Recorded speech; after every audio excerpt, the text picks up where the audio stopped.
Hare Krishna, dear devotees. Please join us today in the study of Srimad Bhagavatam. Today we will be studying Srimad Bhagavatam, Canto 11, Chapter 10, the nature of fruitive activities. Hare Krishna. Please. So let's join us, please, in Jai Radha Madhav praise.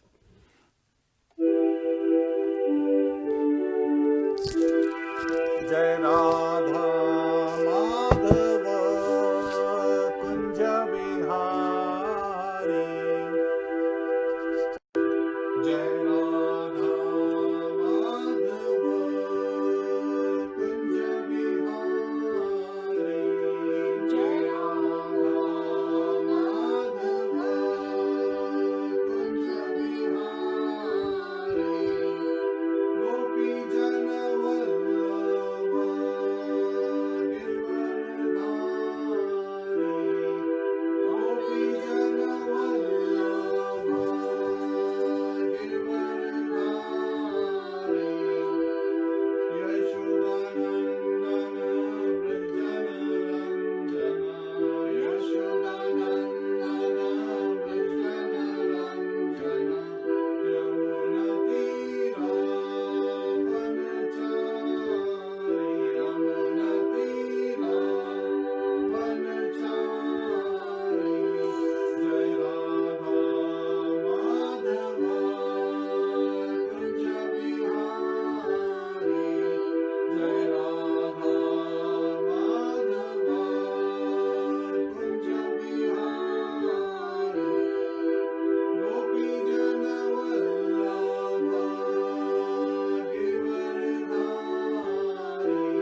कथा श्रीमद् भागवतम की जय, श्रील प्रभुपाद की जय, अनंत कोटि वैष्णववृंद की जय। Hare Krishna. Please join us for Mangalacharan prayers.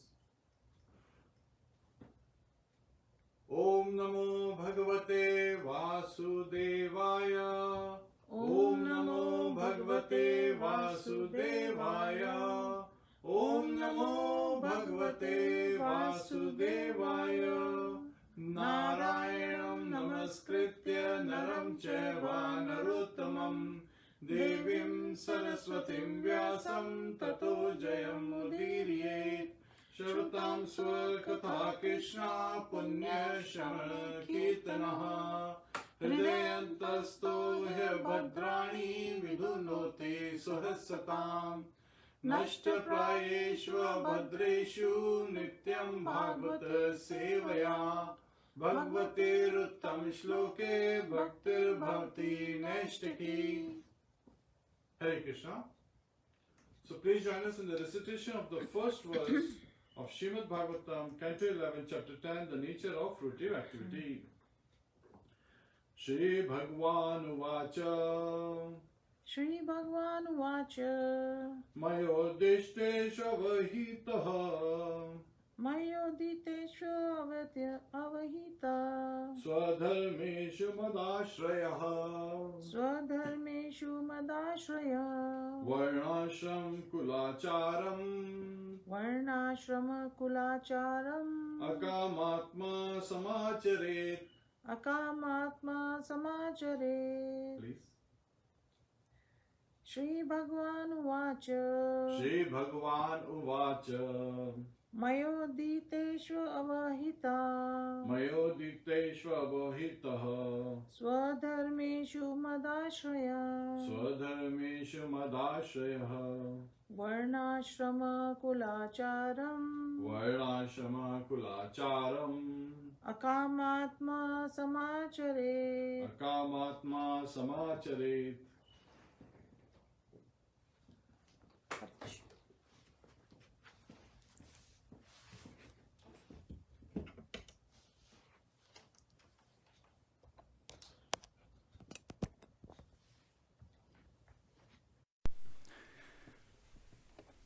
Hare Krishna. Translation by the disciples of His Divine Grace A.C. Bhaktivedanta Swami Srila Prabhupada. The Supreme Personality of Godhead said, taking full shelter in me, with the mind carefully fixed in the devotional service of the Lord as spoken by me, one should live without personal desire and practice the social and occupational system called Varnashram. Purport. In the previous chapters, Lord Krishna described through the story of an Avadhuta Brahman the qualities and character of a saintly person.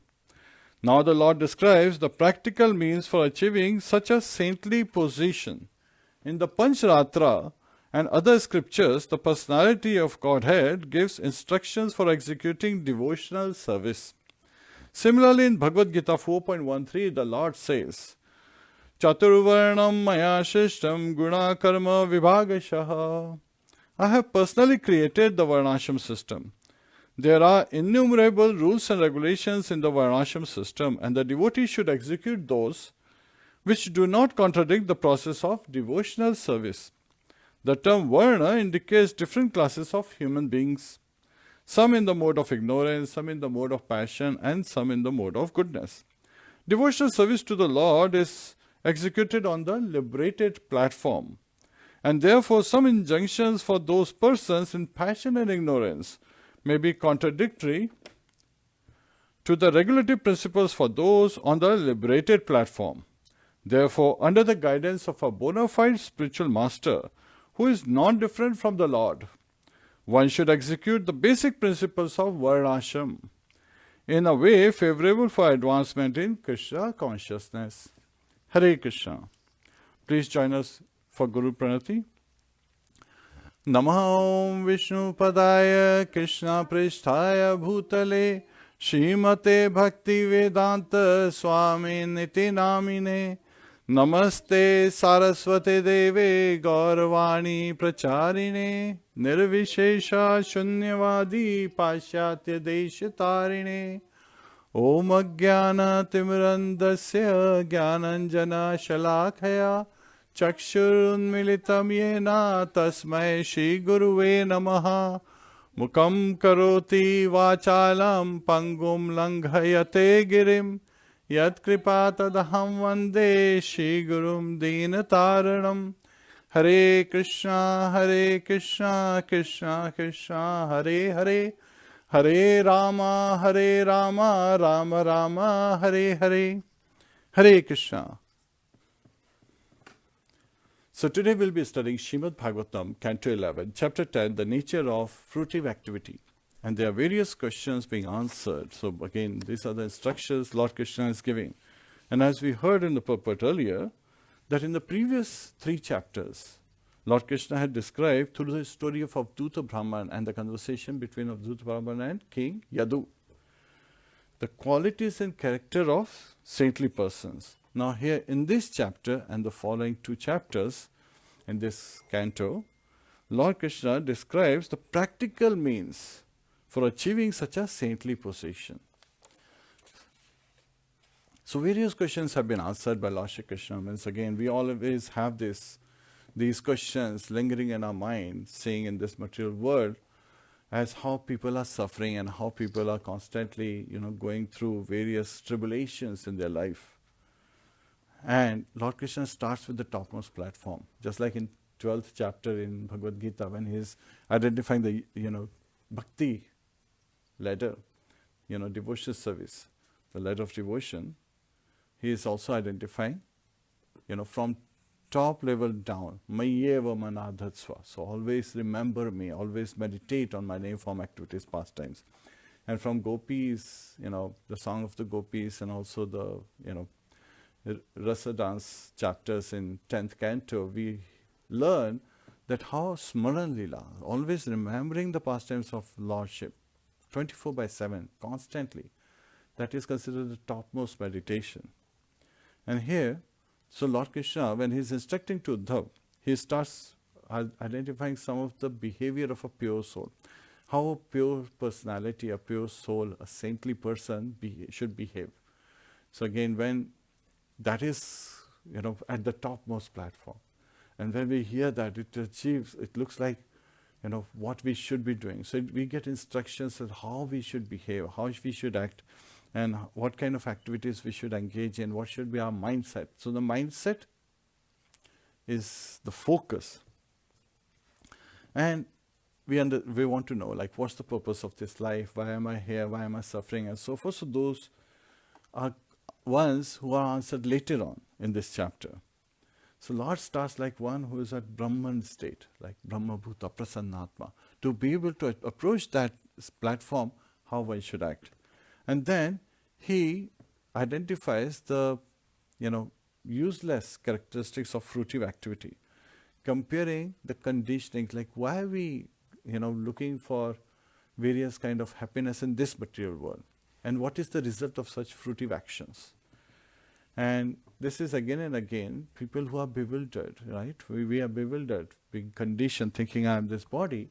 Then we are, when we are bewildered, then we think in this way, that I have to engage in various kind of activities to derive various kind of fruits. I have to go and do jobs so that I can earn money. And if I don't have job, then everything is miserable. Not realizing that devotion service is the only way to get out of all kind of miseries. And then, what is the process? Even though one may know, but one may not know the process. One may know how to become happy and how to remove distress. One may still not know how to do it. The process is also very important. So Lord Krishna identifies to us what is the process. So he is revealing to Uddhav and how that process should be carried out. Taking shelter of your spiritual master and staying detached from the material objects. Then how this happens, that enlightenment of, living entity in the association of devotees, and especially following the instruction of spiritual master, how this happens has been very nicely explained by Lord Shri Krishna. So we need to understand how this process works. And then he also identifies that they are philosophers, like followers of Gemini. They are thinking that, the Earth, Kama, Moksha. These are the four Swadharma-based principles, and they are the ultimate goal. And Lord Krishna, he identifies the futility of that approach. Why this process? Just thinking of Swadharma as the focus without understanding the Sanatana Dharma, without linking it and aligning it with Sanatana Dharma is so useless. And so one in this particular mode is not able to attain the supreme happiness, while by following Sanatana Dharma and aligning Swadharma with Sanatana Dharma, one can attain spiritual happiness.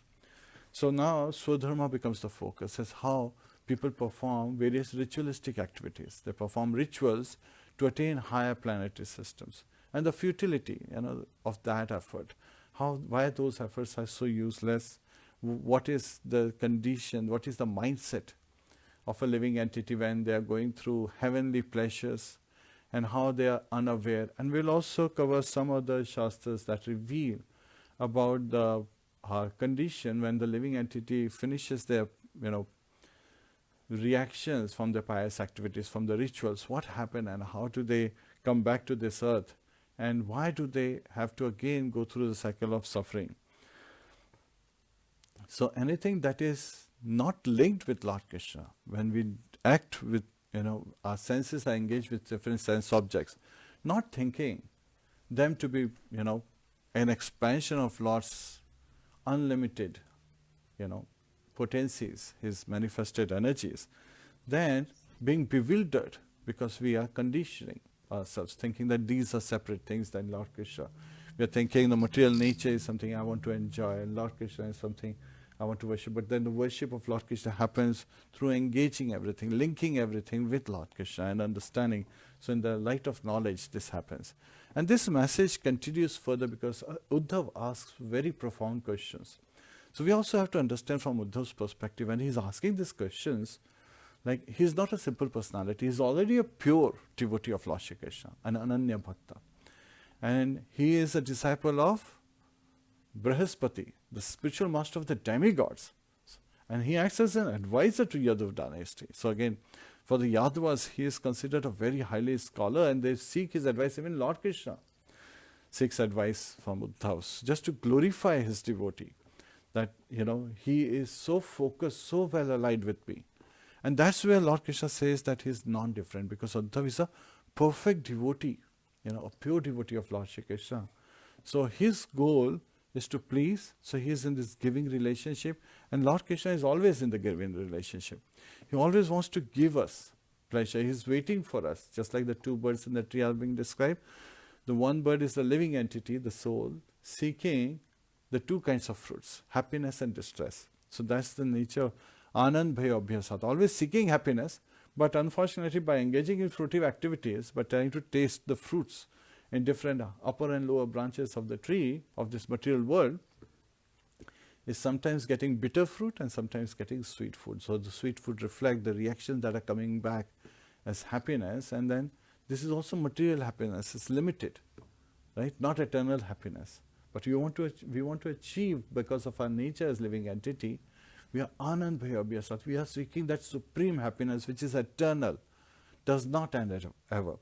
Yet at the same time, being engaged in fruitive activities, the happiness we get is flickering. That's like, you are in darkness and you see some sparks, and that makes you feel nice. Another example Srila Prabhupada gave is like sometimes when somebody is drowning right there in the water, and people see this in various cases, people are being tortured, so they are put in water, and people are looking at the time, and just when the living entity is about to leave the body, because cannot sustain itself, the head is taken out, and there is some relief. And as soon as this relief moment is over, they are pushed back in the waters. So that is what this material world is, like this ocean, and we are constantly drowning and coming to the surface and drowning. And every time we get this breath of relief in this material ocean, we feel, there is some relief, and we mistake it to be happiness. So that is again the futility of this fruitive efforts, like engaging in actions for sense gratification. One gets bewildered. So Uddhav is inquiring that I see the one who is transcendental to the three modes of material nature, and then how can they be? If one is transcendental, the same living entity sometimes appears transcendental, could also be bound by the material energy. How is that possible? And one who is constantly bound by material energy, constantly going through this cycle of birth, death, old age, disease, facing these miseries and the cycle of birth that continues, how will he be able to transcend the three modes of material nature? I do not understand this. I have this doubt. So he's talking about the Nitya Baddha, one who is eternally bound under the clutches of Maya, the three modes of material nature. And how can this person be free? While the same living entity, when it's transcendental to the three modes of material nature, that's our nature. By nature we are transcendental, yet at the same time we become conditioned by being in the body. So you can think of it this way: when you are driving a car, right? You cannot use the tires and the various objects. So you have, the car is an extension of body, yet at the same time it is different. So similarly, the soul is in the heart of this body, and yet at the same time the soul is different than the body, and the symptoms are different than the body, the activities are different than the body. The way we eat, the car doesn't eat that way, right? The way we nourish, the car doesn't nourish. So similarly, the way soul is nourished is by devotional service, and the way the body is nourished is by taking different kind of nutrition. So there are different processes that have been discussed. But the focus mantra today that comes out to be from Bhagavad Gita is 2.47. So this is the most common. This is the most common mantra, and when we were kids, we used to watch Mahabharata, right? And this mantra used to play every time. And we would hear it, we would chant it, we would sing it without understanding it. So today, if we can understand this mantra, then it will reveal what is the nature of the soul, how we can overcome some of the characteristics, and we can understand with greater depth the message of Lord Shri Krishna, his instructions to Uddhav, which are actually meant for us to take to practice. So this mantra in Bhagavad Gita is Karmarnevadhikaraste ma phaleshu kadachana ma karma phala heturbhur ma te sangastva karmani. Now when we hear this mantra, Karmarnevadhikaraste, everybody remembers this 1/4 part, the first phrase of this mantra, that you have the right to perform your prescribed duty. And people just stop there. They don't want to look for the next one. But see, this Bhagavad Gita is manual for the humanity. You cannot, select some and not select some. You have to accept the whole message as it is. That's why Srila Bhagavad called it as it is, as Lord Krishna is, meant, or has his instruction is to be taken. So we have to take the whole mantra in perspective. Karmarnevadhikaraste ma phaleshu kadachana. Ma phaleshu kadachana means, but you are not entitled to the fruits of your action. So yes, everybody engages in fruitive activity with attachment to the fruits of action. But when they hear that Lord Krishna is saying without attachment to the fruits of action, then it changes everything. That means whatever remuneration you are getting, whatever is the benefit you are getting, or whatever is the distress you are getting even, because of, your actions, you have the right to perform your action. But those actions should be performed as per Swadharma, in alignment with Sanatan Dharma. So the next phrase actually attaches it to Sanatan Dharma, the Dharma of the soul, of the living entity in this body, our true Dharma. Sanatan also means eternal, while Swadharma is dharma related to the body, related to the various positions that the body gets, upadhis. But when attached to Sanatan Dharma, Sanatan Dharma is nirupadhi. Sarvopadhi vinirubhaktam. Yat paratvena nirmalam rishikena rishikesha sevana bhakti ruchyate. So by being free from all kind of these upadhis of the body, right, that we have received as condition, that I am a man, I am a woman, I am an Indian, I am an American, I am a European, I am white, I am black, I am brown, all these, I am human, I am dog, I am cat, all these are various upadhis. And further, there are even subtle forms. Those upadhis are that I am a husband, I am a wife, I am a child, I am a father, and I am a boss, I am a manager, I am an employee. All these are just upadhis. And because of those upadhis, one has to perform some prescribed duties. So again, varnashram has been discussed, which is social order and spiritual orders. And based on the modes of material nature influences, there are 4 classes in every society they have been discussed. We'll come to those, but it's very important for us to understand this mantra, because the second phase is saying you are not entitled to the fruits of your actions. So who's entitled? Why are we doing this? Which actually brings to the main point, that we have to understand we are living entities, and Jivera Surupoya Krishna Nityadas, that's more confidential knowledge, that we are eternal servant of Lord Shri Krishna. So if a servant is performing an activity and getting something, so if, let's take an example of a cook is preparing nice food stuff, palatable food stuff, then that is meant to be for the master. Whose master? The supreme master is Lord Shri Krishna. So all the fruits are to be used in serving and pleasing Lord Shri Krishna. So he is, in a way, Lord Krishna is identifying here, okay, we are not entitled to the fruits, but rather Lord Krishna is the one who is entitled to the fruits of our labor. When people hear this, then tendency is to revolt against, right? I did all the labor. How could they be taking it? So then Lord Krishna, in the second line of this verse, is revealing, never consider yourself the cause of the results of your activities. And this has been seen time and again. You can have a patient under best care, right? Getting the best medication, but sometimes we see that the patient dies. Sometimes we have provided the best facilities to the students, and we have provided the best books, best reference guides, and all the environment that's needed. But sometimes we see some students fail, right? Because the fruits of the activity, we are not the cause. Lord is the ultimate cause. And He gives fruits based on our propensity and our nature. So it's actually context driven, depending on our time, place and circumstances. And of course, we have to continue to make endeavor to please Lord Shri Krishna. So our Sadharma is to satisfy Lord Krishna when aligned with Sanatan Dharma, our eternal relationship that we understand we have with Lord Shri Krishna. So even with various upadhis come the nature is more, comes automatically. And because of this impression of engaging in various kind of fruitive activities, we start developing, reactions or responses accordingly. And this are called samskaras. So when we are in a given situation, looking for a specific benefit, because of our second nature, we behave as if forced. So this is when Ajamil, before Ajamil's story was recited by Shukdev Goswami to Parikshit Maharaj.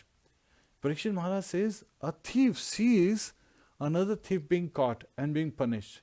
Yet, even knowing that, a thief engages in stealing things, and thus is subject to being caught and being punished. So it appears that a living entity is as if compelled to act, as being forced. It seems like there is no freedom. We have to act. That's because of the second nature. So what do we have to do? We have to change our nature.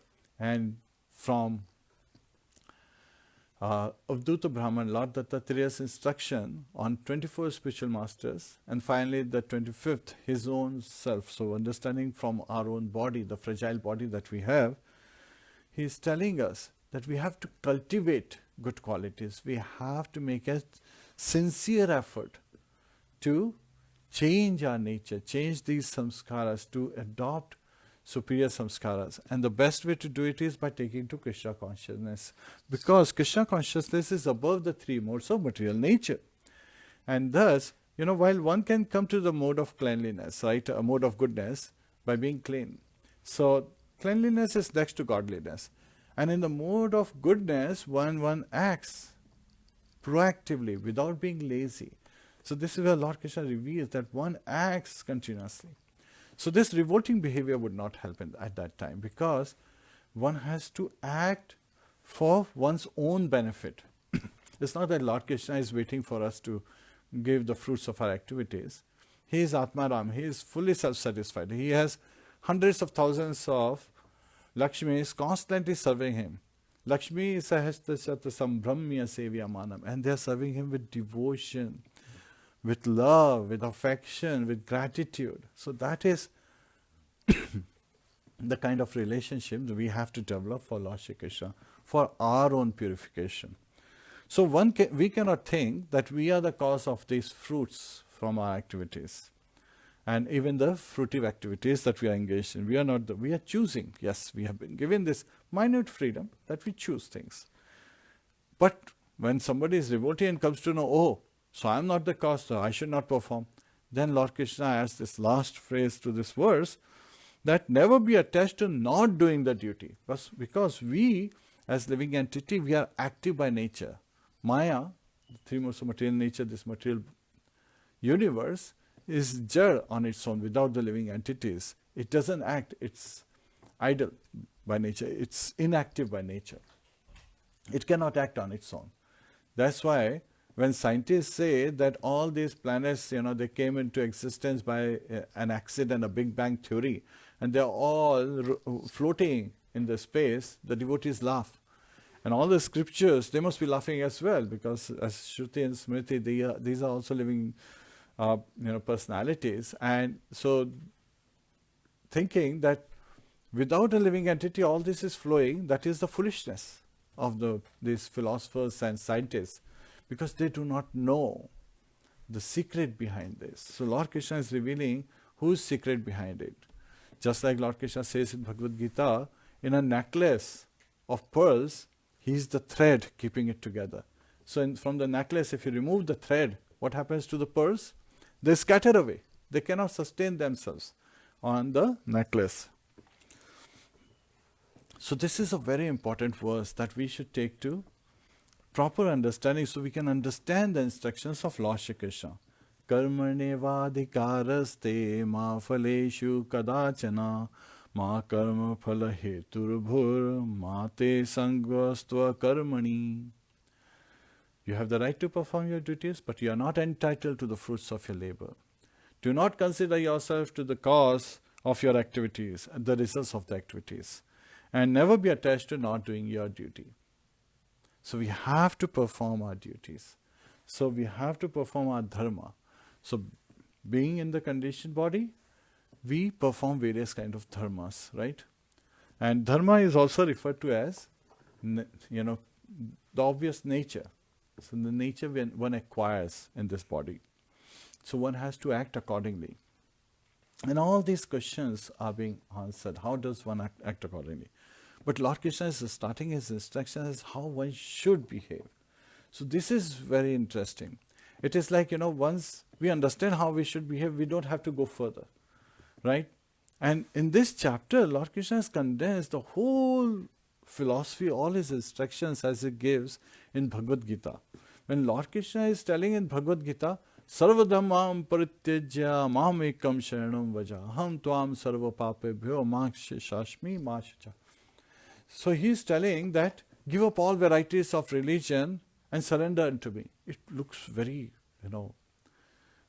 forceful sometimes to people. And they say, wait a minute, giving up all varieties of religion. So that is where all varieties of religion attached to this body as all other varieties of ritualistic activities. Those have to be given up.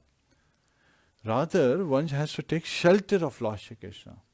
And when we take shelter of Lord Shri Krishna, he is telling that he will eradicate all the reactions of our past karmas, all our past activities, pious or impious, good activities or sinful activities. He will eradicate any reaction that's coming up. So karma cycle is you perform your activity, you get initial fruits, which could be happiness and distress, which is the cause and the effect of the activity, and then there is a reaction that comes in. So the karma cycle, in the case of pious activity, gives you good reactions. So you get to enjoy the temporary enjoyment that comes when you are attached to the fruits. When you are performing sinful activities, then there are sinful reactions. Now you have to face distress because of those sinful reactions. And when you are performing devotional service, it's called a karma, right? So it doesn't have any reaction to it.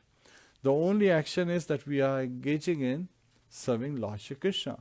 So there is no reaction. And when there is no reaction, then we don't have to take birth again. Rather, devotional service is so potent that it burns up the seeds, right, of those reactions. Kuta, Bij, Aparakrit and Parakrit. So these are the 4 stages the reaction goes through. Those 4 stages is Kuta, so it is an unmanifest form. Bija, when it is manifested in the form of seeds and they are sown. And then they fructify it. But at the same time they are below the soil, just like the seed fructifies but is below the soil. That is Aparakrit. It's not visible. Parakrit means visible. So Aparakrit is not visible on the surface, but it is there. It is fructified under the surface, beneath the surface. And then Parakrit is when it manifests and we directly see it happening, right? We see it in the form of diseases, we see it in the form of various kind of miseries. So that is there. Now here, Lord Krishna is starting how one should behave. So when we understand that, we don't have to move forward. Yet at the same time, Lord Krishna wants to identify this to Uddhav because Uddhav is already doing this, how one should act. And now he has to follow, he is doing Vapu Seva, now he has to do Vani Seva, which is superior to Vapu Seva. Vapu Seva is Seva to the personal form of Lord and his devotees. So spiritual master is a representative of Lord Shri Krishna. Chaitya Guru in our heart, Lord Krishna's Paramatma in our heart, being merciful, gives us the shelter of spiritual master. So we are able to take shelter. We are able to have a spiritual master. So he manifests in the form of spiritual master. So it's a representative. So just like you have ambassador of a country. So that ambassador's actions are considered the actions taken by the government of that country, right? So they are representing the president or prime minister of that country that they are from. So that is how a representative of Lord Shri Krishna, a spiritual master, is to be worshipped. So when Srila Prabhupada, he was being brought in, this luxurious cars and he was being treated in this manner, many times, the journalists and the people who were not able to see with the eye of the Shastras, they were bewildered and they were asked these questions. Why are you treated like this? Why are your devotees coming and picking you up from the airport in Rolls Royce, these luxury cars? Srila Prabhupada said, well, I am representative of Lord Shri Krishna. A servant of God is not a small thing. And they should not just bring Rolls Royce, they should bring a golden Rolls Royce. And they would further get bewildered, they would further get confused. First, they could not even digest that a Rolls Royce is being taken to receive Srila Prabhupada. And now Srila Prabhupada is telling them that a golden, made of gold Rolls Royce should be brought to pick him up, to receive him from the airport. So, yes, people who are envious, who are jealous by nature, when they see a devotee, being treated nicely, being worshipped nicely, they become jealous, they become envious. While a devotee nature is just opposite. Par sukha sukhi, when seeing other people happy, a devotee becomes happy. And par dukkha dukhi, when a devotee see other people in distress, they become distressed, right?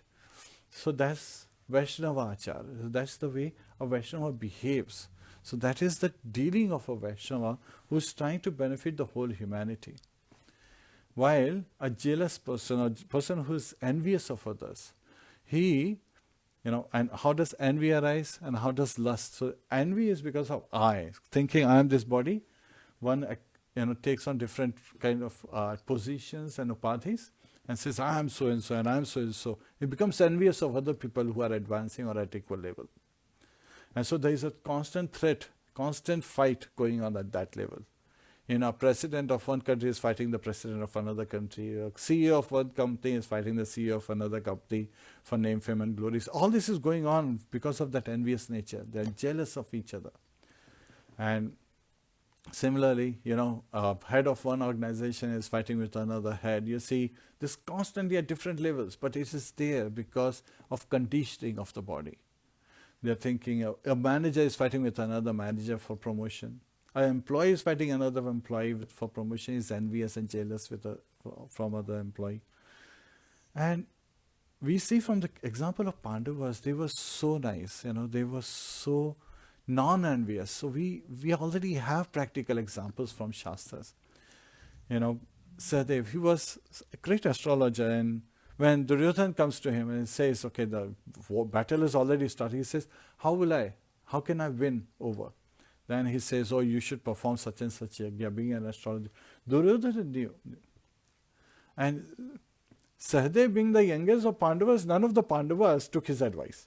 And he was a great astrologer. So sometimes, but he didn't say, I'm a great astrologer, you should listen to me.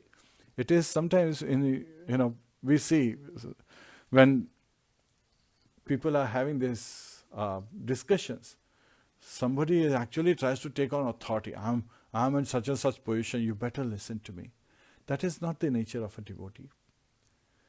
That's the nature, of a person who is envious. Yet at the same time, when somebody sees these same dealings between a spiritual master and his disciple, people say, wait a minute, why are you forcing this person to do something? No, a spiritual master disciplines his disciple.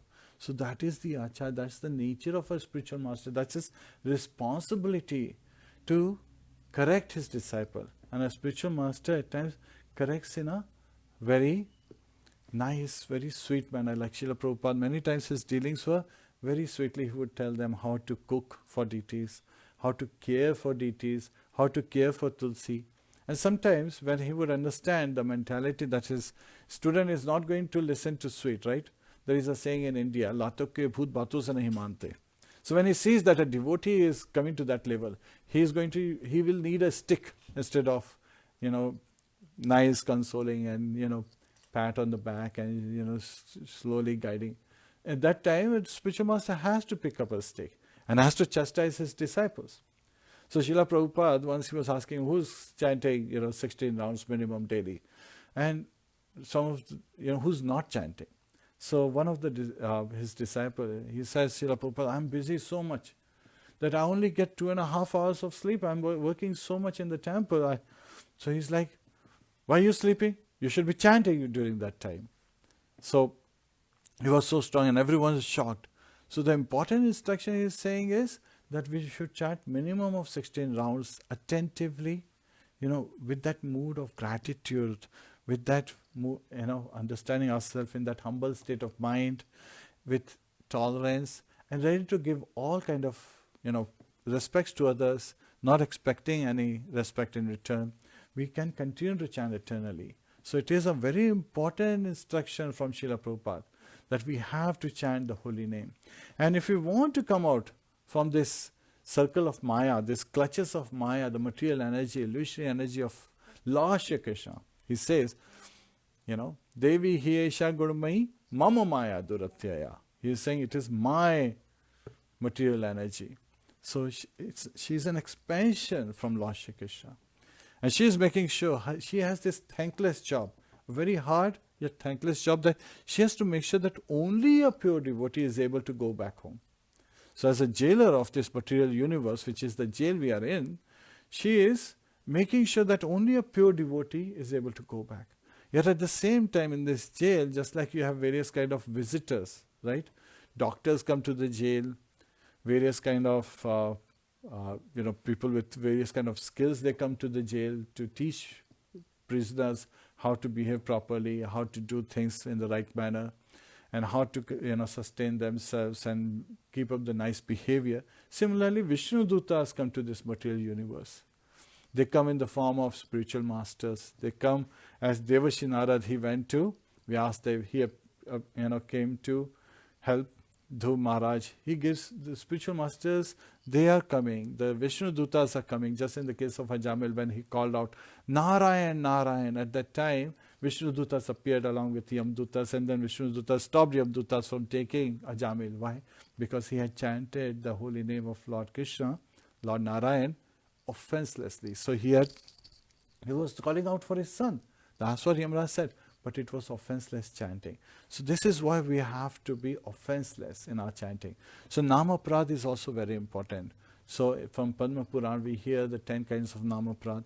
And if you just follow, keeping ourselves humble, tolerant, attentive during the chanting, ready to give all respect, not accepting any respect, then we are already in that mode. We won't be performing Nama Pras, and we want to chant in a prayerful mode, praying to Lord Shri Krishna and Mother Radha. Hare Krishna, Krishna Krishna, Hare Hare, Hare Ram, Ram Ram, Hare Hare. So here Lord Shri Krishna is identifying to Uddhav that one should act with the right mindset to please me. All our activities should be dovetailed to please Lord Shri Krishna. Then, so we have the various activities we carry out because of the body we have, right? So as a human body, we have the 4 social classes and 4 spiritual classes. Because of the modes of material nature, every society has these 4 classes. Some people are administrative by nature, they want to carry out administration. Some people are scholars by nature. So they study scriptures, they study, use their intelligence in advancing humanity in the right direction. Yet at the same time, there are 4 kind of miscreants. We'll also discuss those later. So people who are pious, they help in benefiting humanity. People who are impious, they hurt humanity, the human culture. And the whole society is destroyed because of their sinful mindset. We'll discuss some of those as well. And so the Varnashram is being discussed, and they are mercantile men. They are engaged in mercantile activities, culture, farming and so forth, taking care of cows and cattle, as well as they are engaged in trade. So those are the 3 kind of activities. And then there is serving class, the servant, Shudras. So now this serving class, sometimes people, they look at the Shastras and they get shocked, because the serving class includes all the IT engineers, it includes all the doctors, it includes, all the people who work and, to take care of buildings, to take care of people, to manufacture instruments that are being used by others, the machine makers and all that. So all kind of engineering class. And this in material world is considered great opulence. Means again, every parent, in India especially, on our state or every state of India, we could say, they are looking that their sons become engineers and doctors. Why? Why should they become engineers and doctors? So that they get nice name, fame and glories, and they are able to sustain their families very nicely in a reputed job, and they continue to advance in that job and sustain their families and live a happy life. Well, all that happiness is going to be flickering, because now we are chasing mirages after mirages. And this temporary nature of this material world and temporary nature of fruitive activity causes more distress. That's what Lord Krishna reveals. So here, how a pure soul should act from Varnashram Dharma because of our different positions. So based on whether we belong to Kshatriya class, which is administrative class, whether we belong to Brahman. So again, there are some skaras. So in Vedic system, the first 3 classes, they go through proper initiation, right? And that's why all 3 are called twice born. So they will all have they will have their specific kind of mantras. Kshatriyas would have, their own specific kind of mantras to be administrators, and they would perform the Gayatris and similar aspects during the 3 times of day. A Brahman would have their own based on their nature, and they would perform their activities accordingly. A Vaishya, the one who is mercantile class, would also have second initiation, and they would perform their own activities accordingly. And Shudras, who is the serving class, who serves all these 3 classes of men, they would have their own. And now along with Shudras, sometimes women have been pushed. That's again because of the Shastras, and we're only referring to Shastras, because mothers, as soon as, mothers are naturally a spiritual master of a baby, of their babies. So our mothers are already our spiritual masters. That's already given in the Shastras. Yet at the same time, Shastras also say that when we take instructions from our mother, we should be very intelligent in taking instructions which are keeping our Swadharma aligned with our Sanatan Dharma. And in today's times, everyone has this responsibility to come out of ignorance. So this is where Lord Krishna is saying that one should not be lazy. One should follow the Varnashram Dharma, which aligns with So by following Varnashram Dharma, that's like taking steps in a, stairs through different floors of a building, while devotional service is directly taking an elevator approach. You can directly go to the top floor to meet the CEO of the company, while at every floor you go through different demigods and different stages to advance further. And why it takes such a long process? Because there is futility in the fruitive activities has been identified, because these fruitive activities, why are they fruitive activities? So the fruitive activity,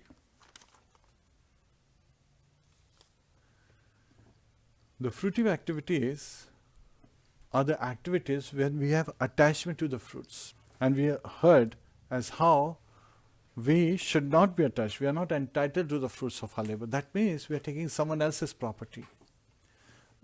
Very nice example can be given is, say for example, there is a person who owns the land, but he doesn't want to work on his land himself. Rather, he employs a labor and says, I'll give you something in return, and so you will have this facility and you will be able to work on the land and you will be able to grow crops.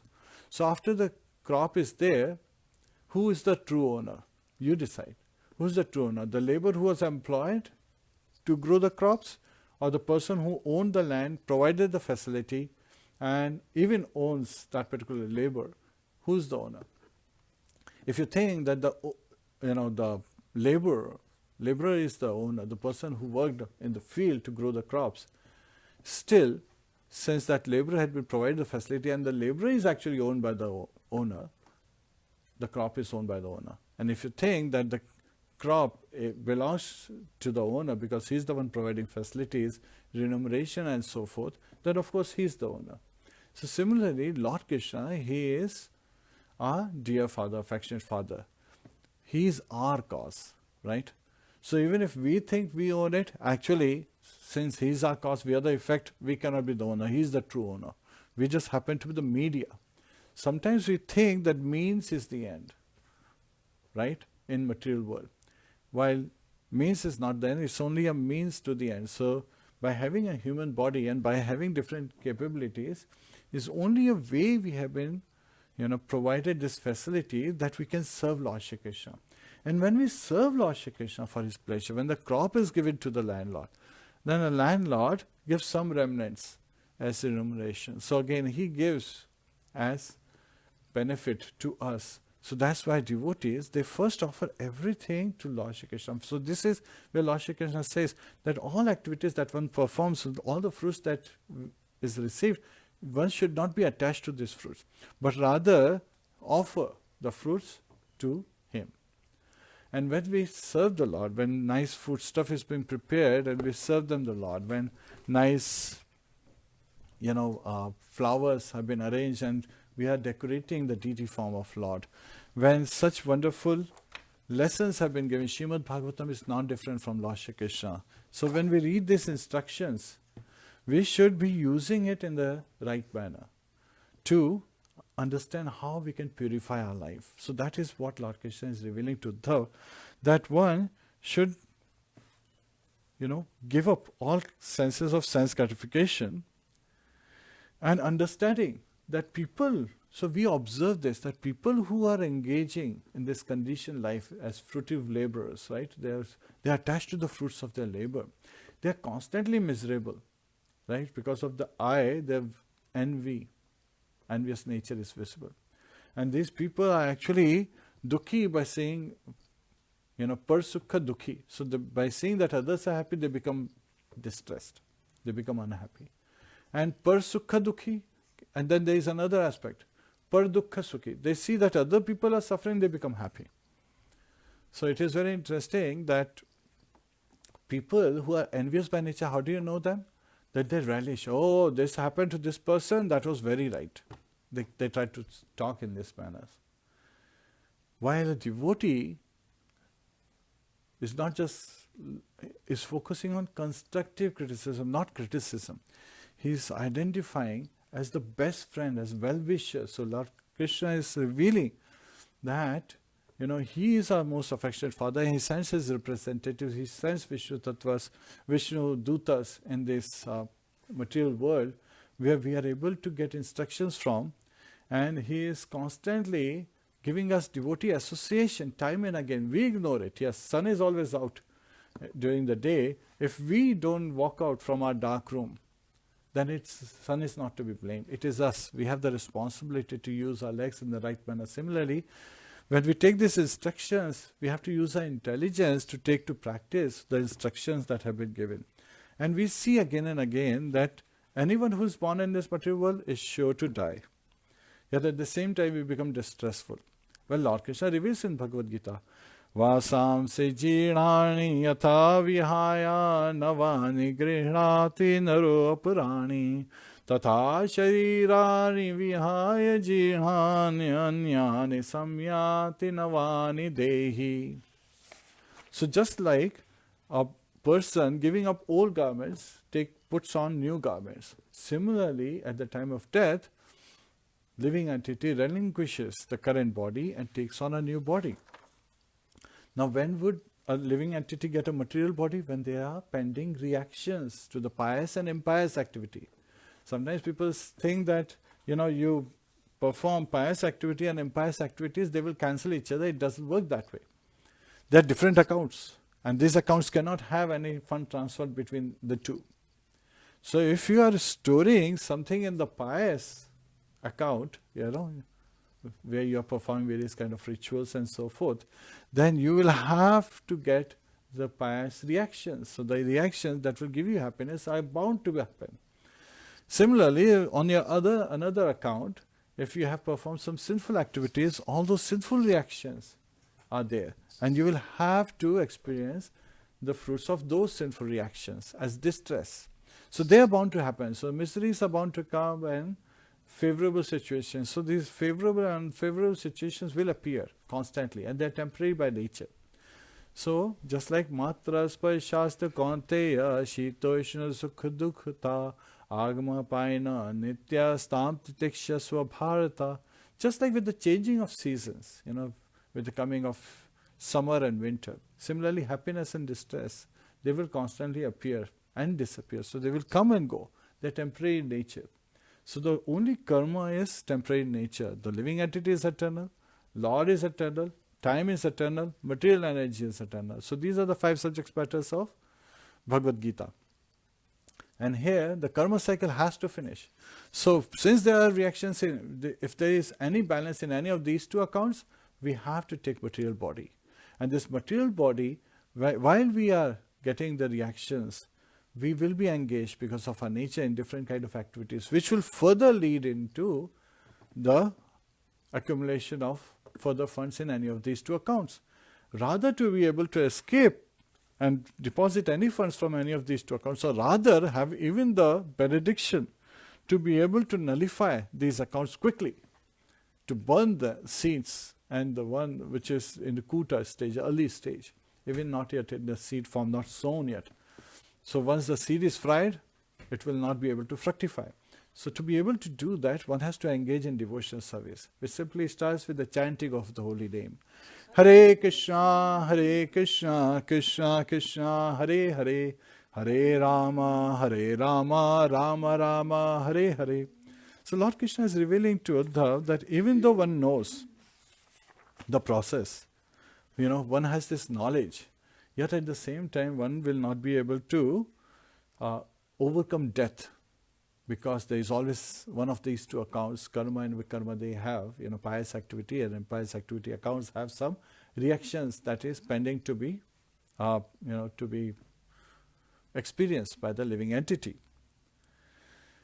So, and also why is this happening? Lord Krishna is actually revealing it, just like a conditioned body. We think that I am this body. So that is called conditioning. So this conditioned state is like dreaming state. And just like in a dreaming state, because of mind manifests during the dream various kind of sense objects.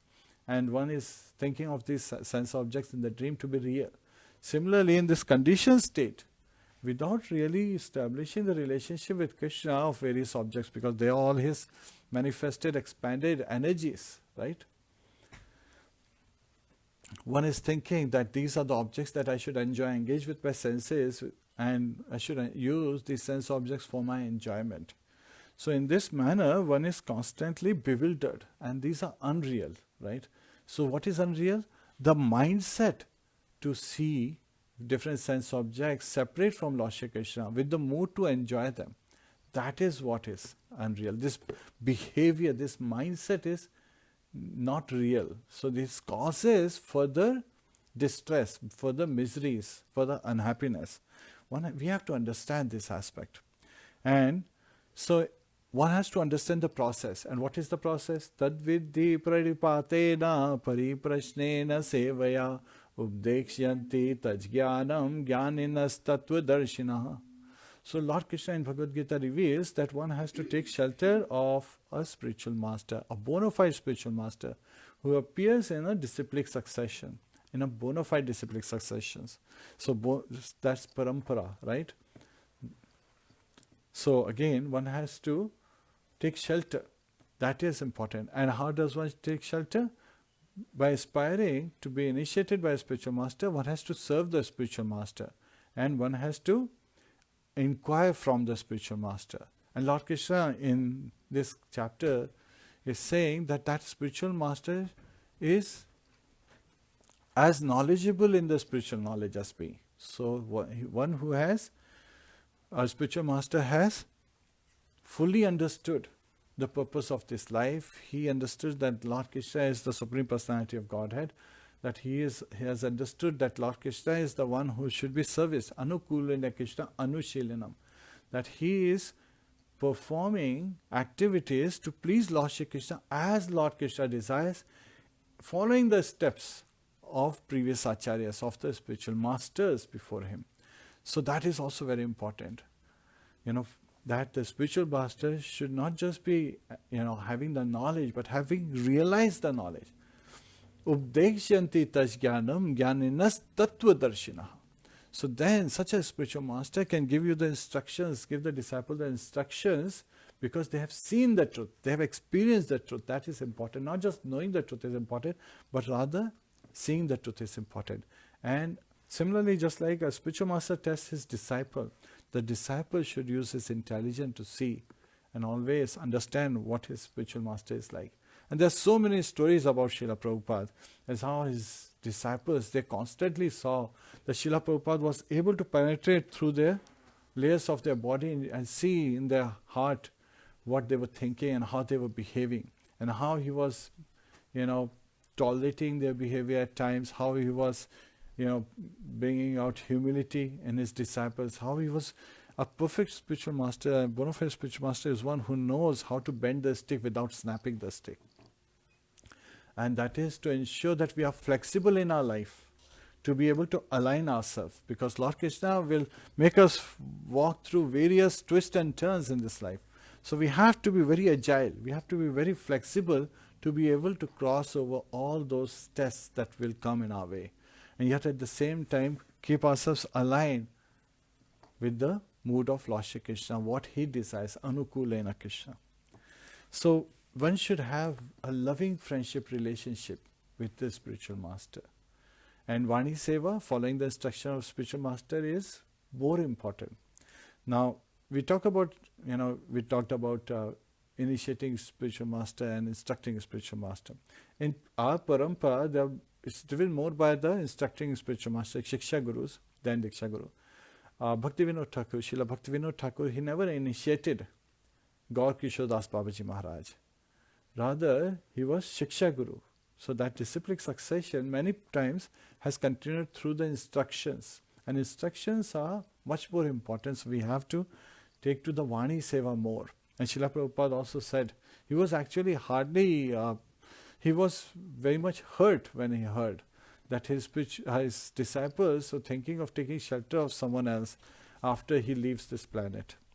And he was saying that this is a big insult to a spiritual master.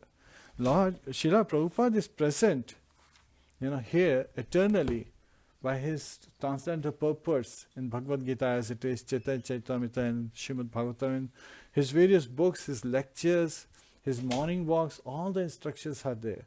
And so he is present even today, provided we have the eyes to see him. And when we get the eyes to see him, to take his instructions to our heart, we can follow him. Similarly, a disciple follows his spiritual master. Why I talked about Srila Prabhupada first is because we have to take the instruction, and he is a preeminent Acharya in ISKCON, International Society for Krishna Consciousness. So he is a preeminent instructing spiritual master in the society.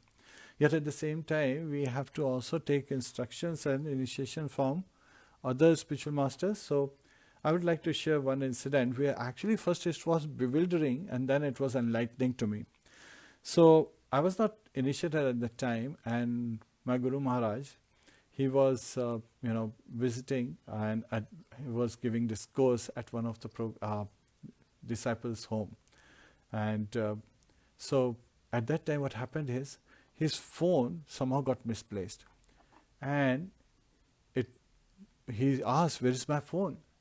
And people could not find it, and he became disturbed. So I was observing that why is he disturbed? To me it appeared like he is attached to a phone. But afterwards, when I realized he was not disturbed, because the phone actually did not even belong to him. It was given to him by another disciple of his. So that during his stay in US, people are able to contact him and so forth. So, it was something as an instrument. He was not attached to the instrument. Afterwards, I realized, when talking to some of his disciples, as why he was disturbed. Because as a spiritual master, he felt himself at loss, not being able to address the various concerns of his disciples who can contact him by phone. So that is what touched my heart very well, very much, realizing that he was not attached to the instrument, he was attached that he would not be able to carry out his duties to the full extent that he wants to. To be able to serve Srila Prabhupada, he will not be able to fully carry out. And that's why he was asking for the phone to be searched and make sure that people can contact him to ask various questions, to take various instructions, to be able to guide them in their path, in their spiritual journey. And that is paramount. When I heard that, I was immediately, it appeared to me, and I immediately surrendered in my heart that I have to be a disciple of such a spiritual master who is so dedicated, so dedicated. And every time, whether it's Mangalati time, he would go on to the altar and he would perform, irrespective of what his situation is, even though he's so aged. And sometimes from other devotees I hear that, they did not go to sleep properly at night. It was past 10 o'clock that they were not able to sleep, so that's why they could not get up timely to attend Mangalati. While many times he sleeps after 1 a.m., yet he is out there performing Mangalati, for the deities at whichever temple he's visiting. That is very touching. He's showing by his own achar, right? From his own behavior, from his own actions. So an acharya is the word for a spiritual master. That means one who teaches by his own behavior, right? Acharan. So that is how one's behavior, one's own action, and action speaks louder than words. So it is very much inspiring for a disciple to take shelter of such a spiritual master whose actions are so instructive, are such a great guide. And so, sometimes when disciples are worshipping the spiritual master and they are washing the feet of spiritual master and relishing the sweet interaction, loving exchange with the spiritual master, people get bewildered. Why is the spiritual master getting all this awe and reverence? Srila Prabhupada, when he was in France or London, he was in Europe, he was being fanned by one of the devotee. A devotee was doing chamar, seva to Srila Prabhupada. And there was a person who was walking and he was like, "Why is that boy serving you?"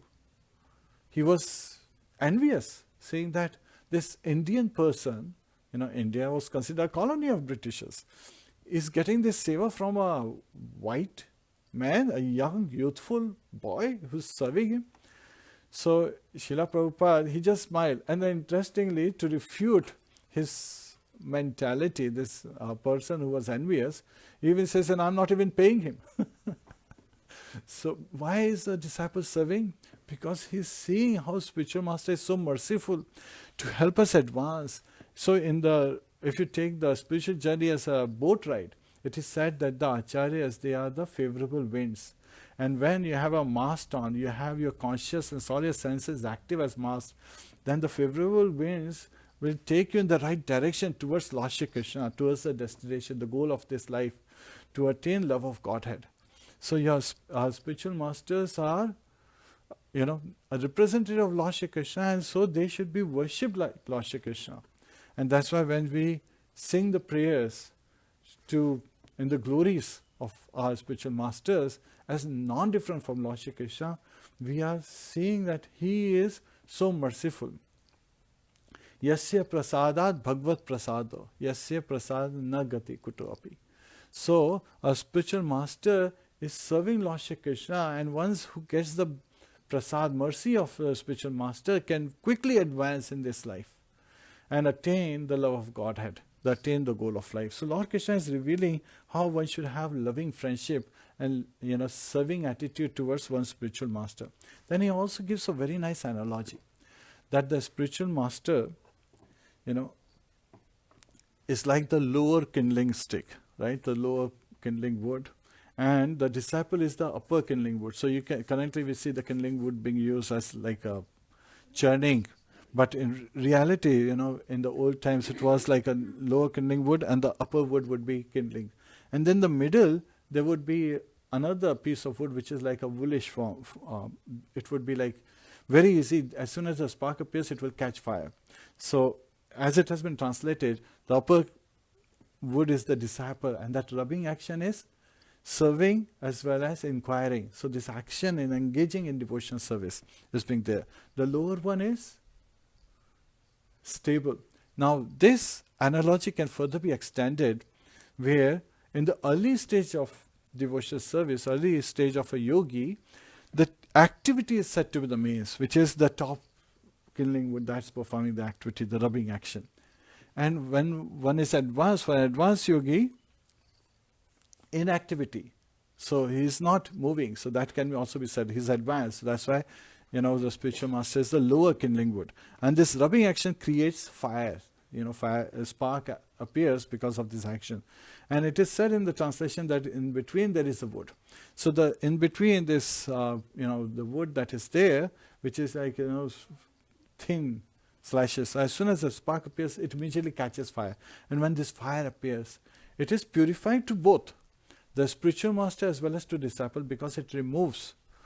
Actually, it is pleasure giving to the spiritual master, seeing that this light is removing the ignorance of my disciple. So he is glorifying Lord Krishna, that by mercy of Lord Krishna, this light has appeared. And this light destroys the darkness born of ignorance. Tesham evanukampatham aham agyanam jam tamaha nasham atma bhavasto jnanadipena bhasvata. Lord Krishna reveals in Bhagavad Gita that anukampa, by his mercy, by his causeless mercy, and similarly by his representative's causeless mercy, we can further extend. The darkness of ignorance in our heart is removed by the light of knowledge. Jnana dipena bhasvata. Nashyami atma bhavasto. So, in the heart, there is this darkness of ignorance, and this darkness of ignorance, devoid of the knowledge, the light of knowledge, we are thinking that I am this body, and not realizing that we are the living entity. I am a living entity, a spirit soul. So in this way, he is identifying the fire.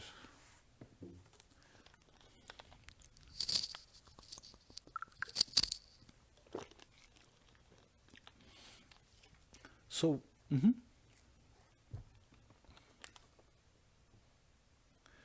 So engaging in devotional service is best way explained to achieve ultimate happiness here.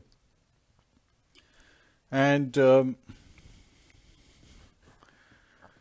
when we talk about fire, again Lord Krishna further extends, he gives another instruction where he is saying that at that time, in the proper light of knowledge, we can understand that fire is different from the effect of fire. What are the effect of fire? Fire burns and it illuminates, it lights up things, right?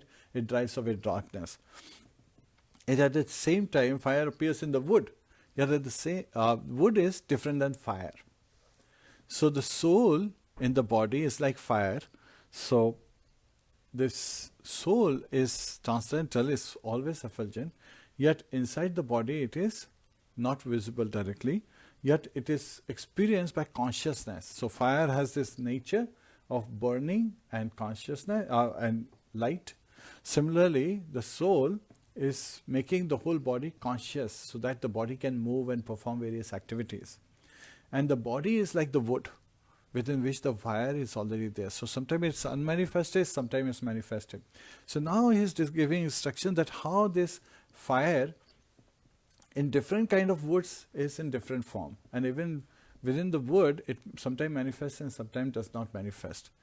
Which is from the analogy of sun, we can learn Krishna Surya Sama Maya here and the Kara.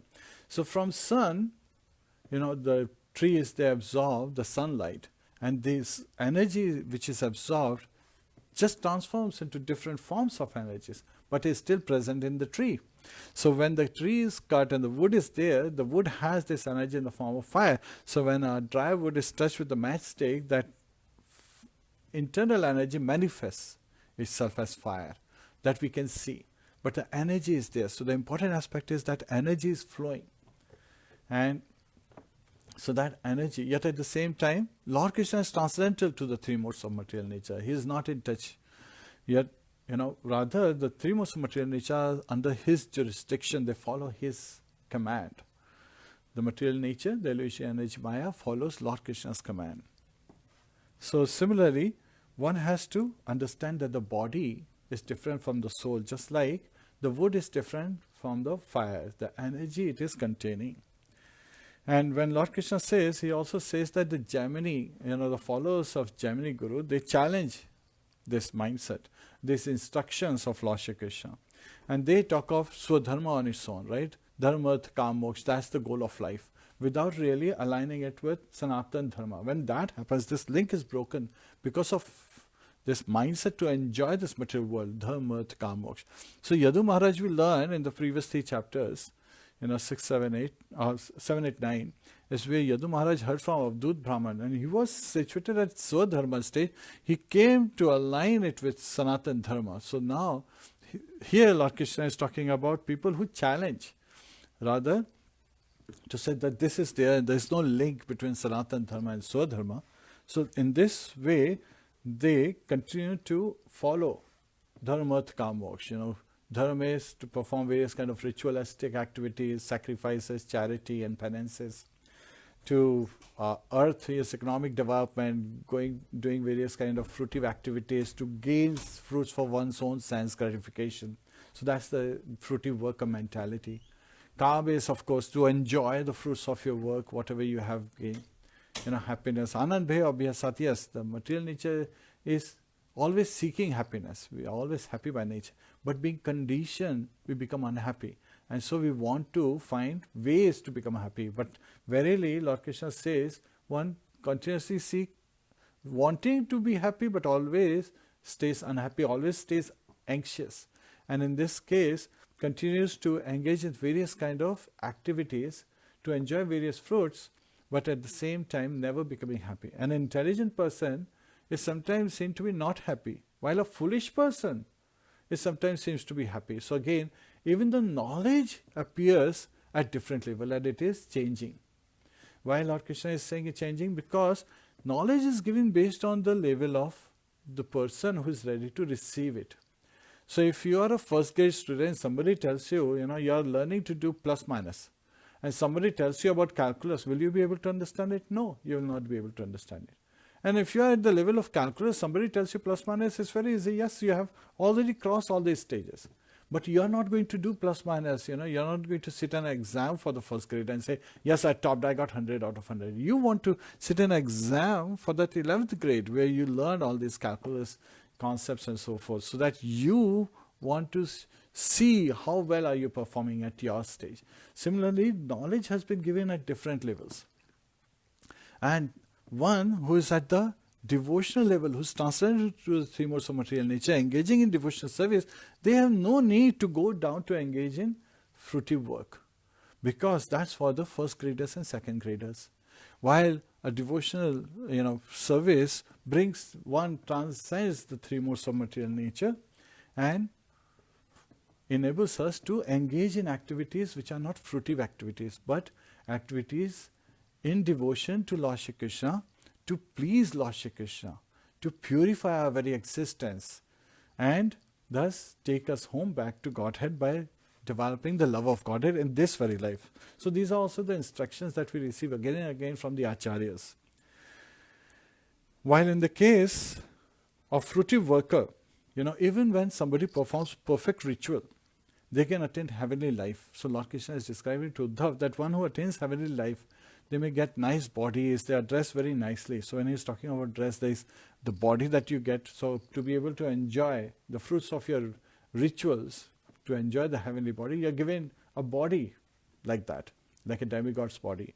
And you are dressed with nice celestial clothes and garments and ornaments.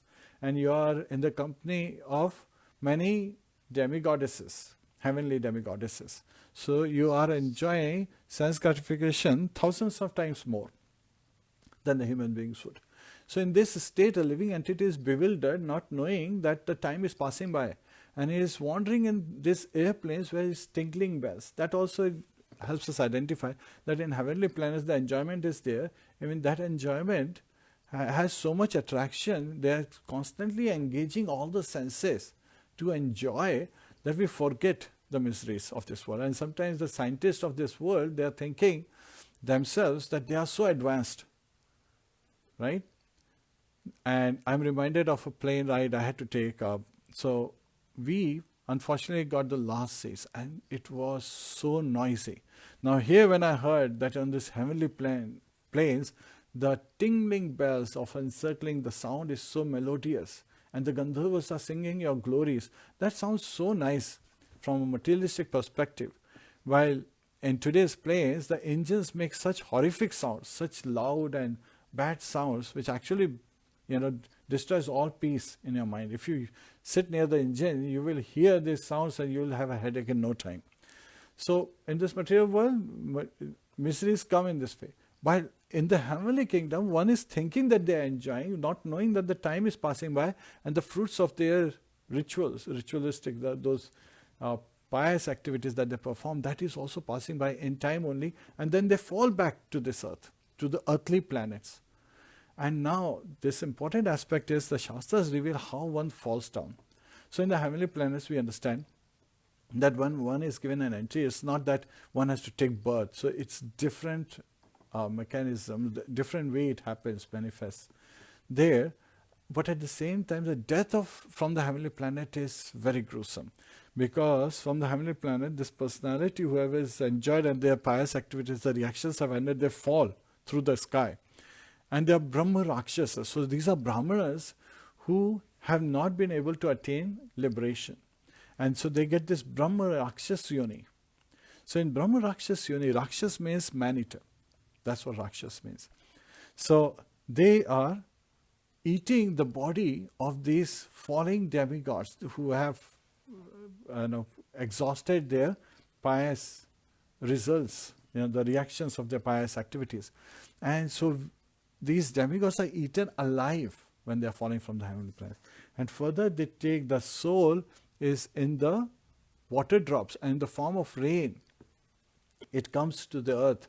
And then they are able to grow in the form of grains. And when a man eats grains, his potency increases so he can have children. And similarly for women when they eat. So that's how the birth happens in this material, in earthly planets that has been described. So here, in such a state, when one is engaged in fruitive work, the desires continue to grow. And they do not know that they are actually suffering. Even that enjoyment they are getting is flickering. And Lord Krishna says that one who does not know, their desires grow, they become more and more polluted, seeking sense gratification. And they become aggressive in nature. They start doing abominable activities, bad activities. They start engaging in sinful actions. They start living unclean life. They start becoming harsh and angry towards others. They are causing all kind of havocs on humanity. They open slaughterhouses, engage in meat eating, intoxicating effects. They engage in illicit sex and so many other activities they are doing for sense gratification. And further, they are thrown down to hellish life, and they create hellish life in this very life. And even such people means who are seeking such sense gratification, they are always fearful. What to talk about them? Lord Krishna says, even Brahma, who has a lifespan of 311 trillion 40 billion years, is always fearful of him, of Lord Shri Krishna, in the form of time. Lord Krishna says in Bhagavad Gita, time I am devourer of all things.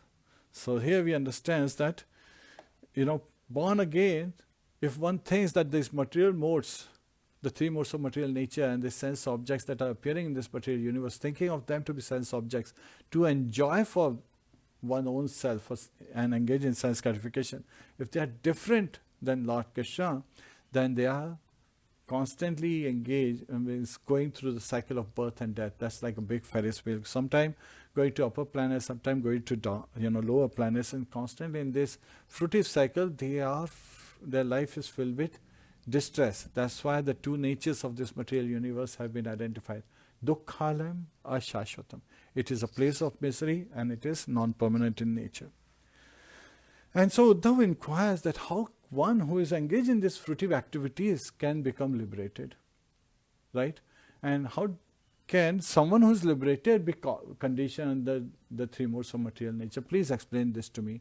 So he's identified that Lord Krishna, he's praying to Lord Sri Krishna in a very submissive and humble mood, that you are the supreme spiritual master, you are an expert in all these subject matters, so please explain to me. Because it appears that both kind of, a devotee and a non-devotee, they both perform similar actions. So how do I identify who's a devotee and who's a non-devotee? Basically that's what he's asking. Who is a Nitya Siddha, who is eternally liberated, and who is Nitya Baddha, who is eternally bound by the ropes of this material nature. Guna also means ropes. So this is where the question ends, and Lord Krishna reveals the response in the next chapter. He reveals that how one can easily go through this experience of human life and eternal love of Godhead, not by performing heavy austerities, not by performing strenuous sacrifices, extensive sacrifices, just by devotee association. So I'm already giving you a hint, and he names various personalities who will be discussing in the next class. So here, this is where we want to know how to, we covered as how one can purify one's life, not being attached to the fruits, not being a fruitive laborer, but rather serving Lord Shri Krishna as he desires, following the footsteps of previous acharyas. And it all starts with the chanting of the holy name. Hare Krishna, Krishna Krishna, Hare Hare, Hare Ram, Ram Ram, Hare Hare. Hare Krishna.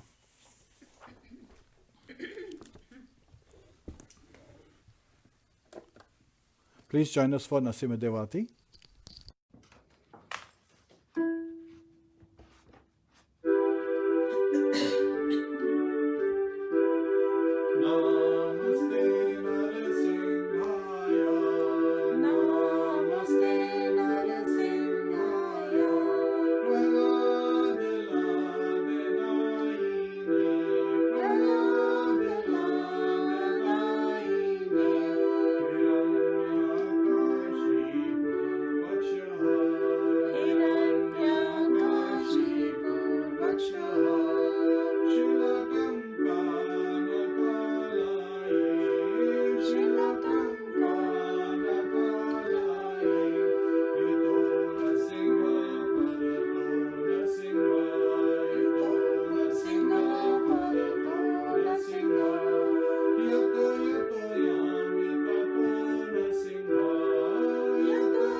Prahlad महाराज की जय, शिला प्रभुपाद की जय, श्रीमद् भागवतम की जय, अनंत कोटि वैष्णव वृंद की जय, निताय गो प्रेमानंदे, हरि हरि बोल, हरे कृष्णा। Hare Krishna.